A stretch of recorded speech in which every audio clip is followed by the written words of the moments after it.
ఈ దినమే నీ శుభదినం, ఆనందించి నే స్తుతించెదను. ప్రైజ్ ది లార్డ్, హల్లెలూయా. దేవత దేవునికి మహిమ కలుగును గాక. ప్రియమైన దేవత దేవుని బిడ్డలారా, ఎలా ఉన్నారు? మరొక శుభదినంలోనికి, ఈ యొక్క ఉదయకాల సమయంలోనికి మీ అందరికీ ప్రేమపూర్వకమైన ఆహ్వానము. వాక్యాన్ని చక్కగా వింటున్న మీరు అత్యధికముగా దీవింపబడి ఆశీర్వదింపబడదు గాక. మరి ఇంతవరకు మీరు అనేకమైన విషయాలను విన్నారు, దైవ దీవెనలు పొందారు. అలాగే మరి ముఖ్యముగా అనేక రకములుగా వాక్యంలోని లోతైన సంగతులను తెలుసుకుంటూ ఆత్మీయంగా ఎన్నో మేలులు పొందుచు అన్ని విషయములలో మీరు బలపడుచు ఉన్నారని నమ్ముచు ఈ దినము కూడా దేవుడు ఒక ప్రత్యేకమైన విషయాన్ని బయలుపరచాలని కోరుకుంటూ ఉన్నాడు. మరి యేసుక్రీస్తు నిజముగానే మరణించి ఆయన సమాధి చేయబడ్డాడు. మూడవ దినమున తిరిగి లేచిన వాడే యేసుక్రీస్తు. అందరిలాగా ఆయన మట్టికి మన్ను అయిపోయిన వాడు కాదు, మృతులలో మృతుడుగా ఉండిన వాడు కాదు, సజీవుడైన వాడే యేసయ్య. మరి యేసుక్రీస్తు అందుకే ప్రత్యేకమైన వాడు. ఆయన మహానుభావుడు కాదు, కానీ ఆయన ఈ యొక్క విశ్వమునకే సృష్టికర్త అయిన దేవుడు కాబట్టే సమస్తమును జయించి మనకు ఆ యొక్క జయమును బహుమానముగా అనుగ్రహించిన రక్షకుడై ఉన్నాడు. దేవత దేవునికే మహిమ కలుగును గాక. మరి యేసుక్రీస్తు సమాధిలో పెట్టబడిన తరువాత ఆయన పునరుద్ధానుడయ్యేంత వరకు యేసుక్రీస్తు ఎలా ఉన్నాడు?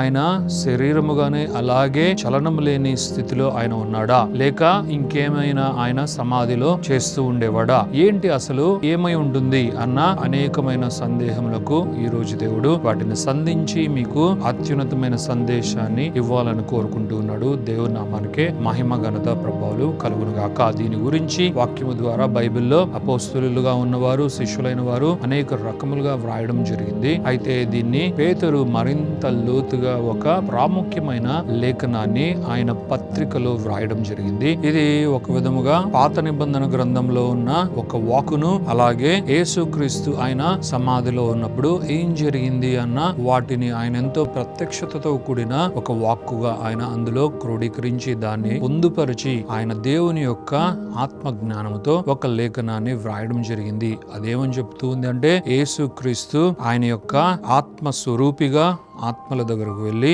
ఆయన ప్రకటించాడు అని అపోస్తులైన పేతురు రాశాడు. ఒకసారి వాక్యాన్ని చదువుకుందాం. మొదటి పేతురు 3వ అధ్యాయము 20వ వచనాన్ని ఒకసారి చదువుదాం. దేవుని దీర్ఘ శాంతము ఇంకా కనిపెట్టుచుండినప్పుడు పూర్వము నోవహు దినములలో ఓడ సిద్ధపరచబడుచుండగా అవిధేయులైన వారి యొద్దకు, అనగా చెరలోనున్న ఆత్మల యొద్దకు ఆయన ఆత్మ రూపిగానే వెళ్లి వారికి ప్రకటించెను. ఆ ఓడలో కొందరు, అనగా 8 మంది నీటి ద్వారా రక్షణ పొందిరి. దేవుని నామానికే మహిమ ఘనత ప్రభావాలు కలుగును గాక. మరి 20వ వచనములోని ఈ యొక్క అంశమును మాత్రమే మనం చూసుకుందాం. అదేమనగా చెరలో ఉన్న ఆత్మల యొద్దకు ఆయన ఆత్మ రూపిగానే వెళ్లి వారికి ప్రకటించెను. మరి ఈ వాక్యానికి అత్యంత ప్రాముఖ్యమైన ప్రవచనాలు కూడా మనం చూసుకోవాలి. అది ప్రవక్త అయిన దావీదు మహారాజు 16వ కీర్తనలో ఆయన యొక్క ప్రాముఖ్యమైన విషయాన్ని ఆయన ప్రస్తావించాడు. ఆయన అంటూ ఉన్నాడు, సదాకాలము యెహోవా యందు నా గురి నిలుపుచున్నాను, ఆయన నా కుడి పార్శ్వమున ఉన్నాడు గనుక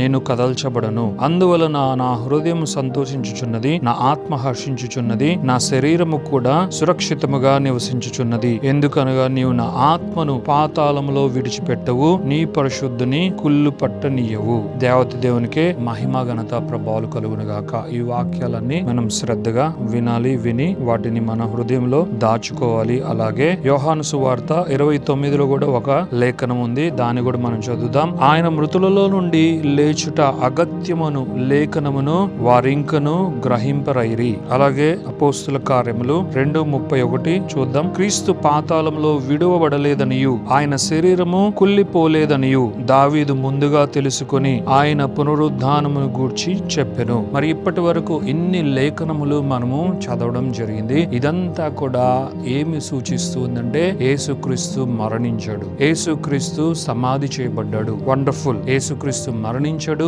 యేసయ్య సమాధి చేయబడ్డాడు, అది నిజమే. కానీ ఆయన సమాధిలో కూడా జీవముతో ఉన్నవాడు. ఆయన శరీరమునందు మరణం చెందాడు, అది నిజమే. కానీ ఆత్మలో బ్రతికి ఉన్నవాడుగా ఉన్నాడు. దేవత దేవునికే మహిమ ఘనత ప్రభావాలు కలుగును గాక. అత్యద్భుతమైన రీతిలో, ఎవరు ఊహించని రీతిలో, ఎవరికి తెలియని రీతిలో, ఎవరికి అర్థం కాని రీతిలో యేసయ్య ఏం చేశాడు తెలుసా? సమాధిలో కుళ్ళు పట్టిపోయే స్థితిలో 3 రోజులు అవుతుంది కదా యేసయ్య తిరిగి లేవడానికి, పునరుద్ధానుడు అవ్వడానికి. అప్పటి వరకు యేసుక్రీస్తు స్తబ్దముగా, చలనం లేనివాడుగా, జీవం లేనివాడుగా అలా పడి ఉండినట్లు ఉన్నాడేమో అని ఎవరైనా అనుకుంటున్నారేమో. కాదు ప్రియులారా, అసలు ఆయన సమాధిలో వెళ్ళిన తరువాత కూడా సమాధి ఆయన్ని ఏం చేయగలదు ఆలోచించండి. సమాధిలో ఉన్నా కూడా ఆయన జీవాధిపతే, జీవం కలిగిన దేవత దేవుడే. నిజముగానే ఆయన మరణించాడు, సమాధి చేయబడ్డాడు, నిజమే. కానీ ఆయన ఒక గొప్ప కార్యాన్ని చేశాడు. అదేమిటంటే ఆయన పాతాళములోనికి దిగి వెళ్లి, పాతాళములో తన కొరకు సిద్ధపరచబడిన తన ప్రియమైన బిడ్డల కొరకు, పాత నిబంధన నుండి యేసుక్రీస్తు కాలం వరకు దేవుని యందు విశ్వాసముంచి నిద్రించిన పరిశుద్ధులైన వారి కొరకు, అనగా ఆయన యందు విశ్వాసము ఎవరైతే ఉంచారో, యెహోవా యందు ఎవరైతే విశ్వాసం ఉంచారో, మెస్సయ్య ఎప్పుడు వస్తాడు అని ఎందరైతే విశ్వాసం ఉంచారో వారందరి కొరకు పాతాళములో ప్రత్యేకముగా సిద్ధపరచబడిన పరదైసులో వారందరూ ఉంటే, యేసుక్రీస్తు మరణించిన తరువాత, సమాధి చేయబడిన తరువాత ఆయన పాతాళములోనికి దిగి వెళ్లి ఆత్మలుగా ఉన్న వారికి తన్ను తాను ప్రత్యక్షుడయ్యాడు అన్నదే అపోస్తులైన పేతురు ఈ యొక్క విలువైన పత్రికలో ఈ సమాచారాన్ని రాస్తున్నాడు. దేవత దేవునికి మహిమ కలుగును గాక. మరి ఆత్మలకు ఆయన ప్రకటించాడు, ఆత్మ స్వరూపిగా ఆయన వారి ముందు నిలుచున్నాడు అన్న దాని యొక్క అర్థం ఏంటి?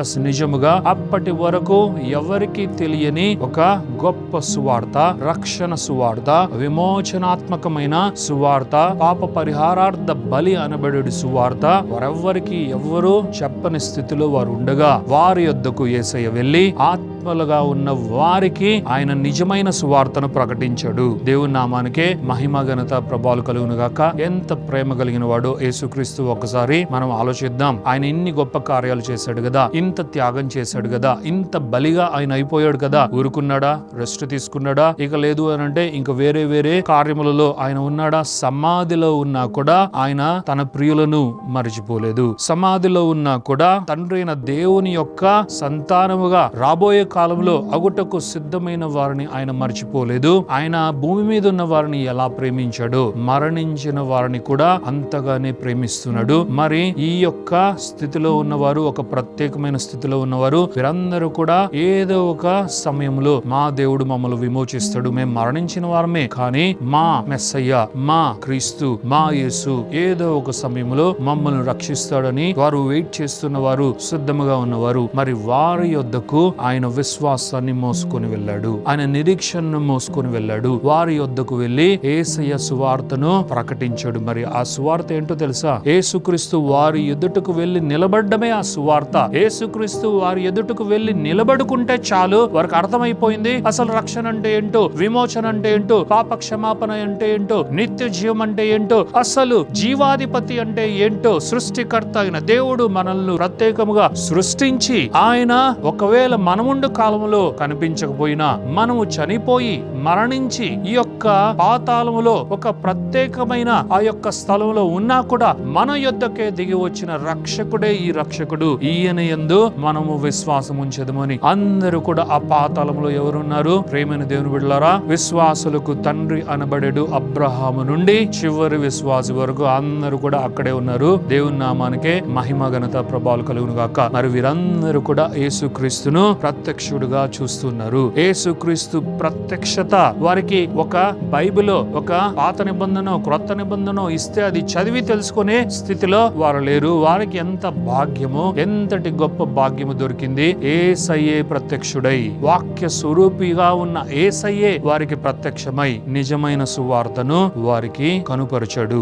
వారి యొక్క మనోనేత్రములు వెలిగింపబడ్డాయి. దేవుని నామానికే మహిమ కలుగును గాక.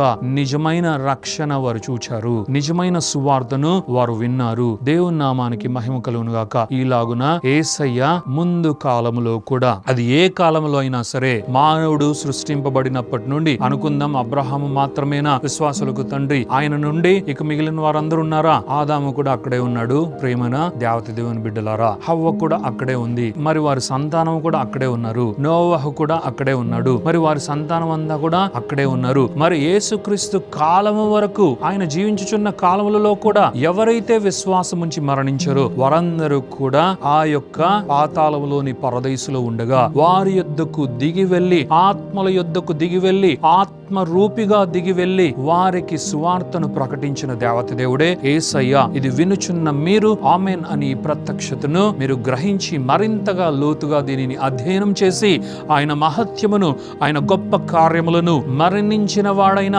సమాధి చేయబడి సమాధిలో ఉంచబడిన వాడుగా అయినా కూడా ఆయన జీవాధిపతియే, ఆయన జీవము కలిగిన దేవత దేవుడే. ఆయన పాతాళములోకి దిగి వెళ్లి బిజీగా ఉండి ఆయన పరిచర్యను చేసిన దేవత దేవుడు. మరి మనకు ఆశ్చర్యం గొలిపించే విషయం ఏంటో తెలుసా? భూమి పైన ఉన్నప్పుడు ఆయన ఖాళీగా లేడు, ఏ టైం వేస్ట్ చేయలేదు. ఆయన పరిచర్య చేసిన మహా గొప్ప పరిచారకుడుగా యేసయ్య ఉన్నాడు. మరి యేసుక్రీస్తు భూ పరిచర్య మాత్రమే కాదు ప్రియమైన దేవత దేవుని బిడ్డలారా, యేసుక్రీస్తు పరదైసులో కూడా ఆయన పరిచర్య చేశాడు. పరదైసులో ఉన్న తన ప్రియమైన బిడ్డలందరినీ ఆయన కలుసుకొని పరిశుద్ధులుగా విశ్వాసముంచి ఇంకా రక్షకుడు రాలేదే అని మరణించిన వారందరి సైతం ఆయన ప్రయాసతో వారి యొద్దకు దిగి వెళ్ళాడు. దేవాతి దేవునికి మహిమ కలుగును గాక. మరి ఇందు నిమిత్తమే కదా ప్రవక్తలందరూ కూడా, ఆయన అభిషిక్తులైన వారందరూ కూడా నీ పరిశుద్ధిని నీవు కుళ్ళు పట్టనీయవు దేవా, నీ పరిశుద్ధిని పాతాళములో నీవు విడిచిపెట్టవు అన్న ప్రవచనాలు చేశారు. ఇవి నిజముగా నెరవేర్చబడ్డాయి. దేవాతి దేవునికి మహిమ కలుగును గాక. అవును, నిజమే. ఆయన శరీరమును తండ్రి అయిన దేవుడు కుళ్ళు పట్టనివ్వలేదు.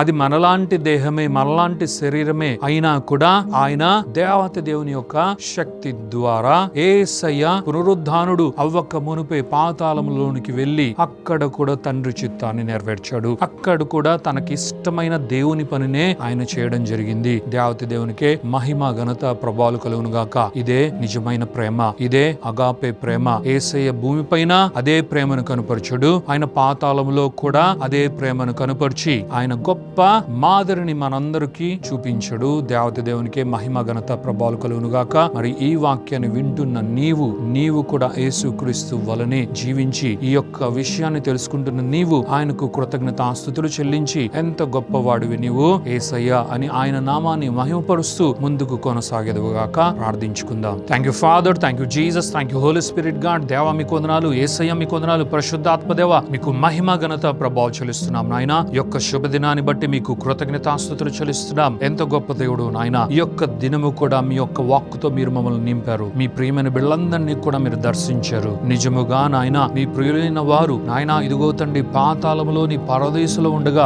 వారిని నీవు విడిచిపెట్టలేదు. వారికి నాయన ఏ లోటు నాయన ఇదిగో తండ్రి ఈ భూమి మీద కలిగి ఉండొచ్చేమో కానీ ఇదిగో నాయన ఇదిగో తండ్రి మీరు పాతాళములో నాయన మీరే వారికి నాయన ప్రత్యక్షపరచబడగా నాయన వారు మీ యొక్క రక్షణను చూచారు. మీకు మహిమ ఘనత ప్రభావాలు కలుగును గాక. ఇదిగో తండ్రి అభిషిక్తులైన వారు అనేక మంది ఇదిగో తండ్రి మీ రక్షణను ప్రవచనాత్మకముగా చూడగా వారికి నిజముగా వారి ఎదుటే మీరు నాయన ప్రత్యక్షుడై నాయన ప్రత్యక్షముగా మీ రక్షణను నాయన కనుపరిచిన మీ మహిమకే మహిమ ఘనత ప్రభావాలు కలుగును గాక.